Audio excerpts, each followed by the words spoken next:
Damn! What's up, everybody, and welcome back to the channel. It's been a hot minute since we put some Outriders content out on this channel.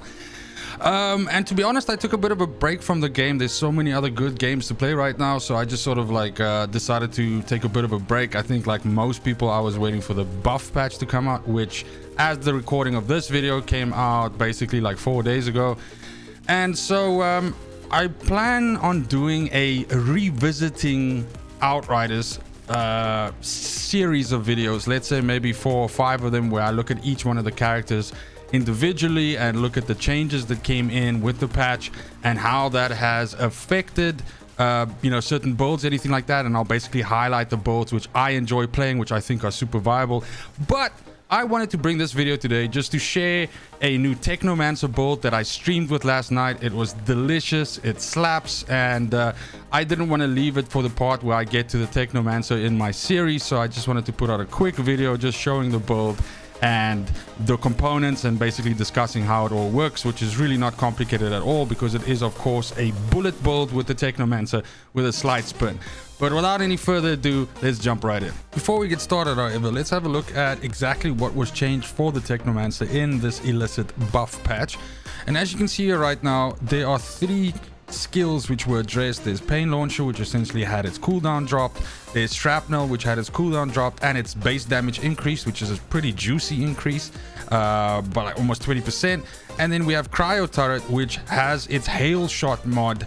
The status power attribute or coefficient that's added onto the damage has been upped, so basically increased by 50%, which is also a pretty big deal.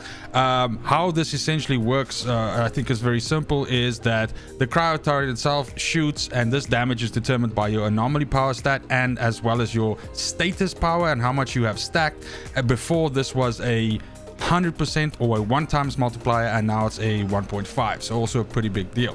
Now that's not that great, and that doesn't really blow my hair back, but the most important part that we're going to be tapping into here is over here, where we see that fix the Technomancer's Borealis Monarch set so that it now correctly grants the 90% damage increase to any frozen target. This set bonus should apply to all frozen targets, so it's not even just targets that you've frozen or anything like that. Anything that's frozen essentially gets this additional damage.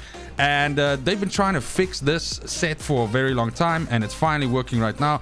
And that's basically the point here, is that for a very long time Technomancer was the odd one out of the 4 character classes, that if you wanted to play the most efficient Technomancer, which is a bullet Technomancer, then you would essentially build it without using any of the sets. Where I now feel that the inclusion of the Borealis set is absolutely meta and definitely pushes your damage to essentially the next level.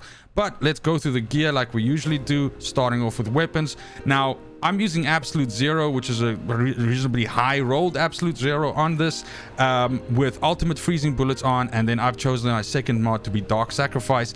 The point why I'm using Absolute Zero is because I'm tired of using tactical rifles, and it was just nice to use something different for a change. So this is just a full auto assault rifle.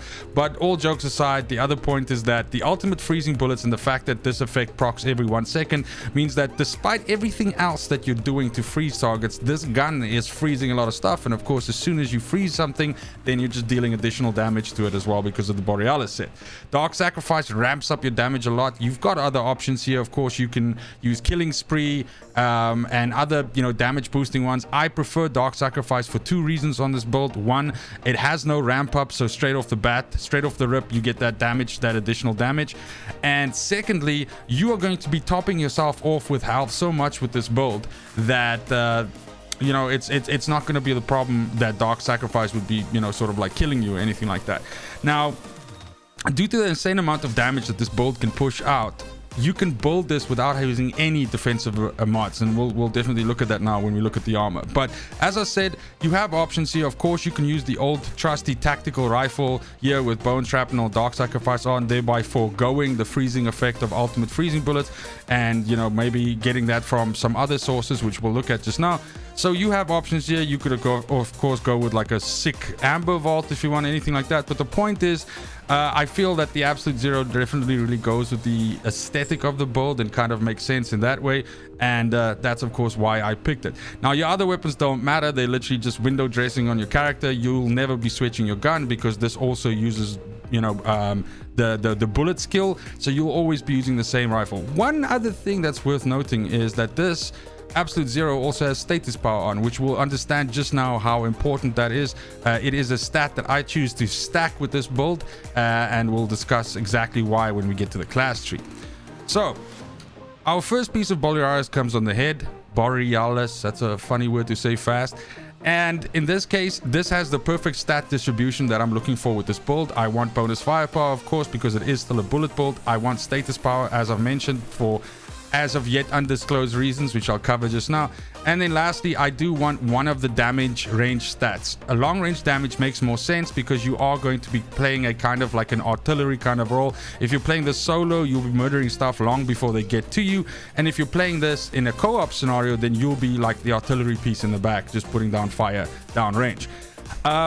Twins is the buff that the mod that comes with the crown. So this one I want because in this build I am using cryo turret. So this actually gives you the opportunity to drop 2 cryo turrets. And then for my second mod, I am taking Sharp Eye, which is one of the first talents that is essential for ramping up your damage when you do a bullet build.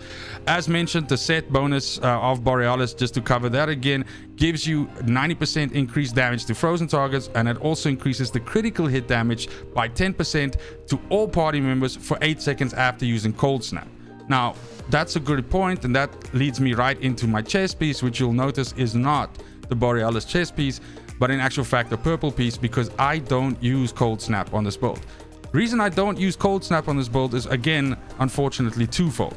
One, I feel that Cold Snap's base cooldown is far too high unless you are pushing it down with cooldown reduction, which we don't really have space for in terms of stats on this build. So unless you're pushing it down with cooldown reduction, you're just never able to get it down to the point where or at least where I feel that it's viable and I can offensively use it like all the time whenever I want to just apply that, you know, freezing effect to everything. Secondly, and as I explained last night on my stream, this is also like a full measure thing, and that is that I kind of struggle to wrap my head around when I should be using Cold Snap, because as I've said, you can try to use it offensively, or you can get into situations where you basically use it as an oh shit button, and if stuff jump on you, then you Cold Snap and you get out of it. But in my case here, on my chest piece, I have bonus firepower, long range damage, and close range damage, which is not ideal. I would have wanted status power on here as well, just like with the previous piece, but this is still really good and still, you know, sticks with the theme of a bullet bolt. And I'm using Crit Stack and Bloodlust as my 2 mods on this. Crit Stack, of course, increases your overall firepower by 5 stacks for 5 seconds if you're getting critical shots, which you should be getting quite a few of, especially on things that come closer to you, because you're shooting so many bullets out of that Absolute Zero that some of them are bound to be critical hits if you hit the critical spots, especially on humanoids.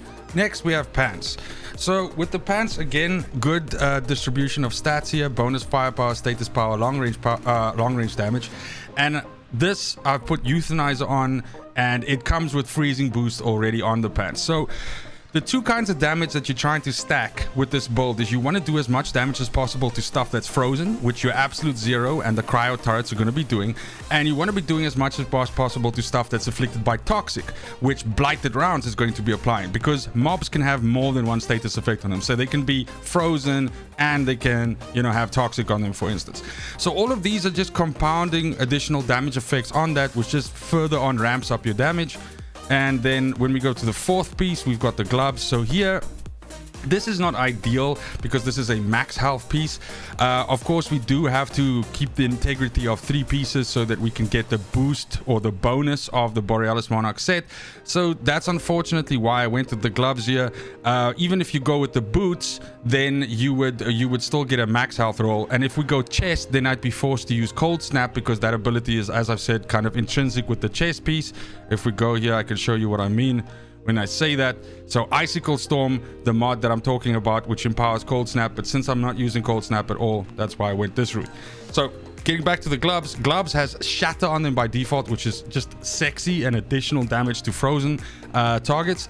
And then on here, I've got a free slot, if I could put it that way.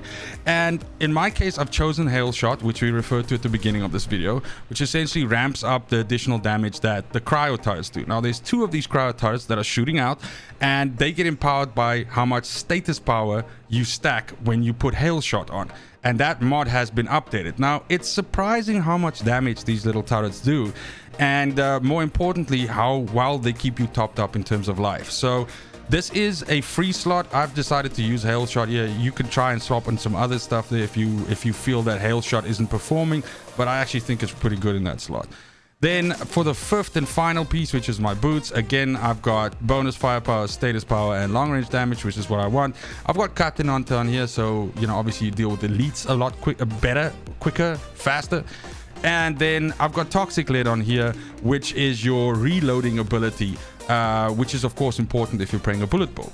Now, what you need to bear in mind is, as with all bullet-based builds, that the host gets a little bit of a bonus in terms of maintaining bullets, and you'll always find that if you're playing and you are joining someone else's game, you might have a little bit of problems like keeping your bullets up and actually, you know, having these effects, first of all proc, but also proc in such a way that it actually does reload your gun.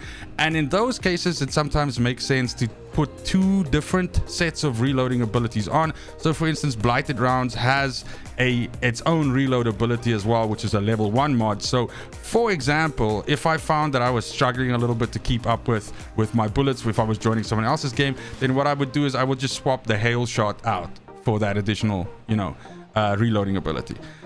And that's basically it. So when we go over to the skills, of course, as I've mentioned, this is a tri-turret build. Then in other words, so you'll be throwing out 2 cryo turrets, you'll be throwing out 1 blighted turret, and you'll be using blighted rounds as your bullet damage skill, and basically the ability for you to push out most of your damage.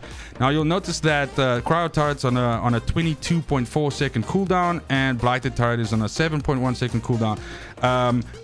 For the entire 20 seconds or 22 seconds that cryo turrets cooldown takes, those turrets will be available and they will be shooting. So this, all in all, you can essentially have 100% uptime with these turrets.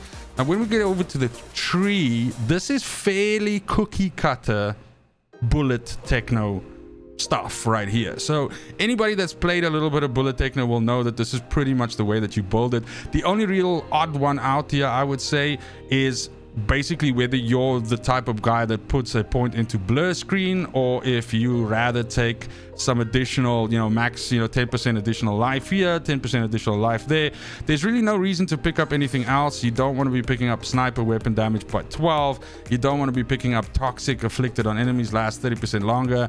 And you don't want to pick up charge gunshot. It really doesn't make any sense unless you're playing some form of a sniper, and even then it's not really great. And these top ones here also don't kind of make any sense. So of course you're going to go down the path. You're going to pick up exposing toxin, which applies vulnerable as well to everything that you're putting toxic on, which is just additional damage to everything. You definitely want to be picking up nitrogen capsules, which essentially increases the distance to where long range is in effect, which is a good thing because that's where the majority of your damage is coming from. You definitely want to be picking up 2 sides of the power, which is a very glass cannon-y kind of skill, or choice rather. You want to be getting the increased magazine size, but most importantly, you also want to be picking up empowering antenna. Now, empowering antenna, what it does is it interacts quite well with blighted turret, and that means that every time you throw out a blighted turret, oopsie, you basically increase the weapon damage for you and your allies by 40% for 10 seconds. The trick here being that blighted turret is on a 7.1 second cooldown, so you can permanently have that buff active by just always throwing out your turret as soon as it comes off cooldown. But that's it for the build, guys. I hope that you found this interesting and that you might try this out. It surprised me how much damage this pushes out, and like I said, it definitely feels good to finally be able to include a set into a bullet techno and just make him look a little bit snazzier than 5 purple pieces on. But let me know in the comments down below if you like this build, and if you've tried it before, if you have some suggestions of other skills that you'd like me to try. And that's basically it. Thank you so much for watching, especially if you've waited this far. And it's just like super important to me that you have a great morning, a great afternoon, and a great evening wherever you are in the world. And until next video, Fucking cheers.